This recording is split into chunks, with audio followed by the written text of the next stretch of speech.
നല്ല ജ്യൂസ്. നല്ല ചിരി. കുഴപ്പമില്ല. എന്തുവാ നിങ്ങൾ ഈ കാണിക്കുന്നേ? ഒന്നെങ്കിൽ ഞാൻ കുടിക്കുന്നത് നോക്കാതിരിക്കുക, അല്ലെ മാറിപ്പോയി വേറെ ഏതെങ്കിലും ജ്യൂസ് കുടിക്കുക. എന്തുവാണ് നിങ്ങൾ ഈ കാണിക്കുന്നത്? നിങ്ങൾ ടേബിളിൽ ജ്യൂസ് വെച്ചിട്ടില്ലേ? അപ്പൊ മാനേഴ്സ് കാണിക്കണ്ടേ നിങ്ങള്? മാനേഴ്സ്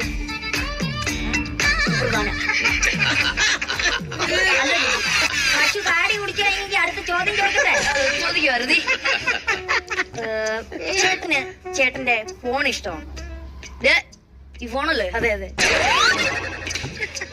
അയ്യോ ചേട്ടാ, നമുക്ക് നമ്മളെ ഇഷ്ടം. ഈ മൊബൈൽ ഒരു കാര്യമില്ല. നമുക്ക് നമ്മളെ ഇഷ്ടം. ക്യാമറ ഒന്ന് കട്ട് ചെയ്യണേ.